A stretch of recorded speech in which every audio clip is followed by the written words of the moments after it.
ওং নমো ভগবতে বাসুদেবায়। জয় শ্রীকৃষ্ণ। রাধে রাধে। বন্ধুরা, আজ 13ই মে, 29শে বৈশাখ, বুধবার। হিন্দুদের জন্য একটি গুরুত্বপূর্ণ একাদশী, যা কৃষ্ণপক্ষে 11তম দিনে পড়ে। বিশ্বাস করা হয় যে একাদশী ব্রত পালন করলে পারিবারিক মঙ্গলের সাথে সাথে ব্রতকারী সার্বিক উন্নতি সাধিত হয়। ব্যক্তির জীবন থেকে নানা রকম দুঃখ কষ্ট এবং অর্থের অভাব দূরীভূত হয়, স্বাস্থ্যের উন্নতি ঘটে। এই অপর একাদশী অচলা একাদশী নামে পরিচিত এবং ঐশ্বরিক ও শুভ ফলদায়ক দিয়ে আশীর্বাদ থাকে। অন্যান্য একাদশীর মতো অপর একাদশী ভগবান বিষ্ণুকে সমর্পণ করা হয়েছে।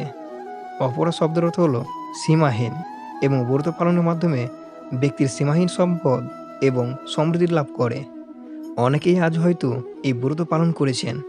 এই তিথি শুরু হয়েছে 12ই মে মঙ্গলবার দুপুর 2টা থেকে 13ই মে বুধবার দুপুর 1:29 পর্যন্ত। বন্ধুরা, এই ভিডিওতে আমরা শ্রবণ করব অপর একাদশীর ব্রত কথা, আর যারা উপবাস করবেন এবং কিভাবে পালন করবেন এবং ব্রত ভঙ্গ কিভাবে করবেন তাও আলোচনা করব।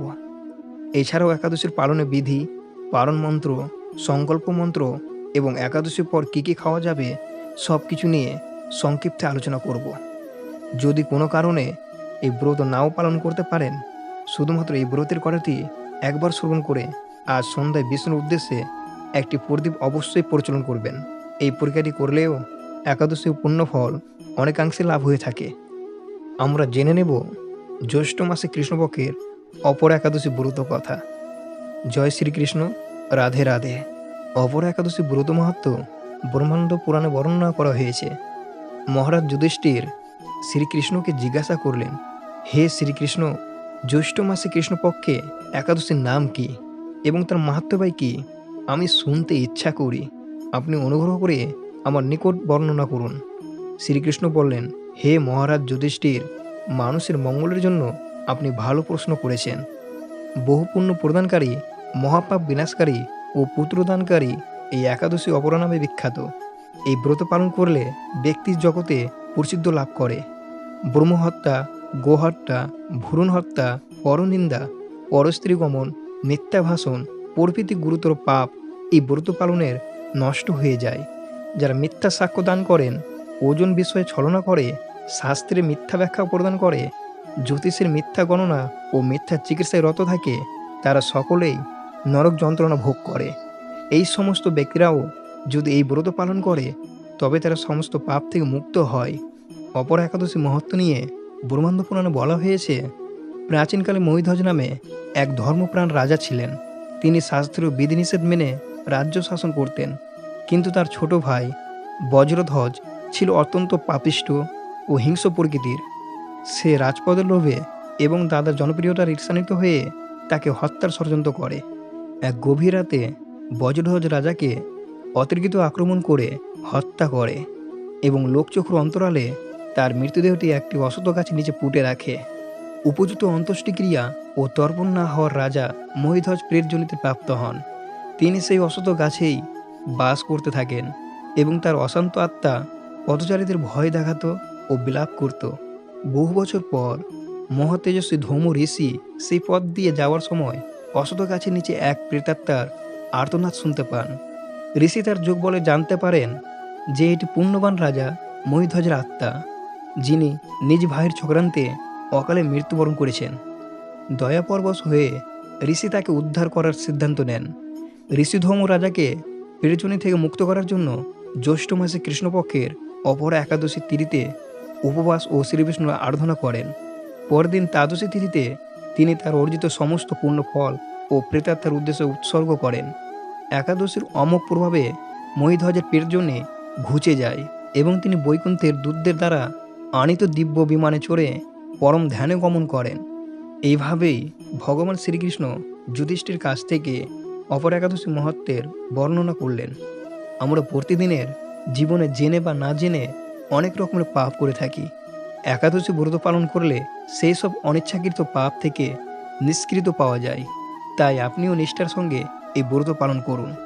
শ্রোতা বন্ধুরা, এবারে আসুন জেনে নেওয়া যাক আজ যারা একাদশী উপবাস করেছেন তার আগামীকাল পালন ক্রিয়া ও ব্রতভঙ্গ কীভাবে করবেন। আগামীকাল 14ই মে বৃহস্পতিবার পালন করতে হবে। পালনের সঠিক সময় রয়েছে সকাল 4:56 থেকে 9:20 মধ্যে। আমরা একাদশী ব্রত কিভাবে পালন করব? সকালে খুব ভোরে ঘুম থেকে উঠে স্নান সেরে শুদ্ধ বস্ত্র পরিধান করুন এবং সারাদিন শুদ্ধভাবে ব্রত পালনের সংকল্প করুন। ভগবান বিষ্ণু বা শ্রীকৃষ্ণ আরাধনা করুন।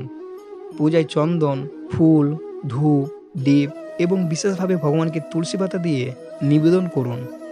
একাদশী উপবাস মূলত 3 ভাবে করা যায়: সম্পূর্ণ নির্জলা, জলপান না করে; সজলা, শুধুমাত্র জলপান করে; অথবা ফলাহার, ফল, দুধ, বাদাম, মিষ্টি আলু, সাবুদানা খেয়ে নিজের শারীরিক সক্ষমতা অনুযায়ী উপবাসের ধরন বেছে নিন।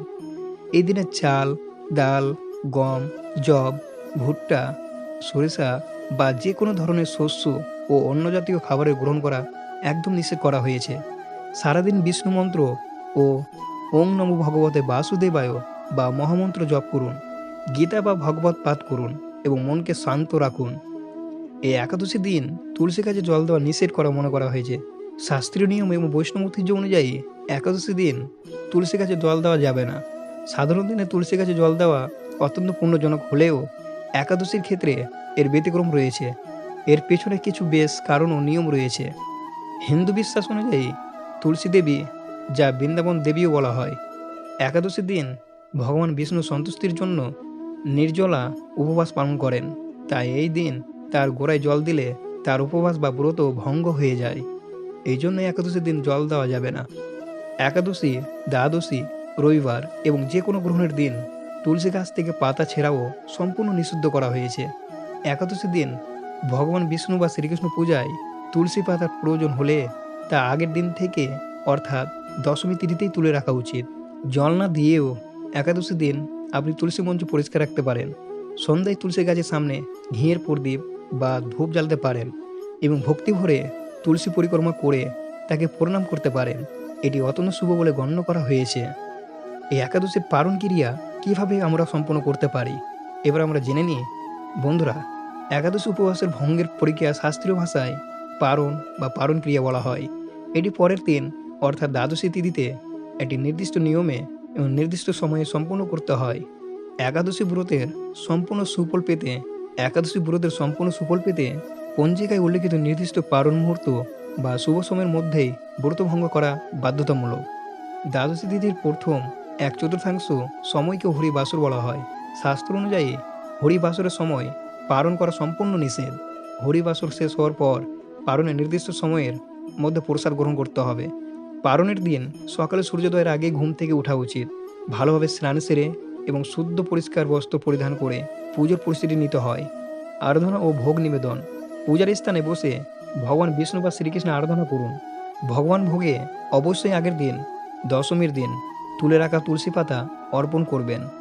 দান ও প্রার্থনা: পালন করার আগে নিজের সামর্থ্য অনুযায়ী কোনো ব্রাহ্মণ, সাধু বা অভাবগ্রস্ত ব্যক্তিকে অন্নদান করা বা কিছু দক্ষিণা দেওয়া অত্যন্ত পুণ্যজনক কাজ হিসাবে ধরা হয়। ব্রাহ্মণ বা অভাবগ্রস্তকে দান করার পর নিজে প্রসাদ গ্রহণ করে ব্রত ভঙ্গন করুন। ভগবান নিবেদন করা অন্ন প্রসাদ বা তুলসী মিশ্রিত জল পান করে পালন সম্পন্ন করা হয়ে থাকলে সবচেয়ে উত্তম বলে উপায় মনে করা হয়। যদি অন্ন গ্রহণ সম্ভব না হয় তবে ফল বা মিষ্টি খেয়েও পালন করা যায়। বন্ধুরা, আপনাদের অসংখ্য ধন্যবাদ। আপনারা এই ভিডিওটি দেখার জন্য আমাদের চ্যানেলে একটি লাইক ও সাবস্ক্রাইব করে দিবেন, যাতে আপনাদের একটি লাইক আমাদের পরবর্তী ভিডিও বানাতে প্রেরণা দেয়। এবং আপনারা ভক্তি সহকারে জয় শ্রীকৃষ্ণ জয় লিখতে ভুলবেন না। রাধে রাধে।